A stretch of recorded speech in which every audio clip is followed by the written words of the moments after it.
please, for the first 5 minutes. Thank you, Mr. Chair. It's a real privilege to be back before this committee again. When I last testified before you last month, I had reiterated my warning that Canada stood at a crossroads, in terms of macroeconomic situation. That is still very much the case now. I won't repeat all the data points from my last testimony, which is in your records. So I'll summarize briefly and make a few quick new observations. First, as I pointed out, both GDP growth per capita and its underlying driver, productivity growth, are languishing in Canada compared to the U.S. That imperils the well-being of average Canadians now and in the future.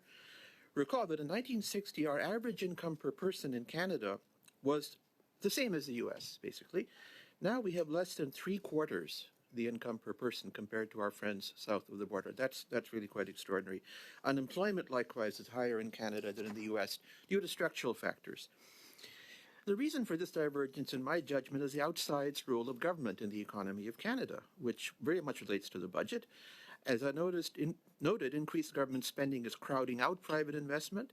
Government now accounts for about 1/4 of Canada's GDP, and that, again, is in a market, so-called market economy. That's an extraordinary number.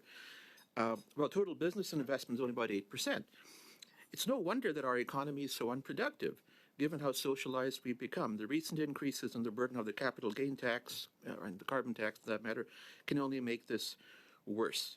I believe that the finance minister has said recently that the budget paves the way for the Bank of Canada to make interest rate cuts. I must confess I find this logic hard to understand. We've again had an expansionary fiscal deficit which creates its own inflation pressures. In other words, fiscal policy is inflationary while the Bank of Canada is trying to contract. It's not a good balance, as Governor Macklem himself has acknowledged very tactfully, saying that the government and the bank are rowing in opposite directions. And I think that's clear what he means. The budget, if anything, is going to stay in the hand of the Bank of Canada's Governing Council, and I think rather than a rate cut next month to provide some relief to those of us, many of us laboring under mortgages and debt, they may hold off till July or perhaps even till the fall because of the extra inflationary pressure that the fiscal deficit's creating. What to do? I'll be very brief. As I testified last fall and again earlier this spring, and it's really back to basics, a basic message. 3 pillars of good economic policy: fiscal, monetary, and good regulation, sound regulation. They're all badly in need of repair. We've had a fiscal binge in Canada. Monetary policy, likewise, has been on the bender. The economy is overregulated, stifling innovation, new business creation, private sector investment, creating high entry barriers for new entrants.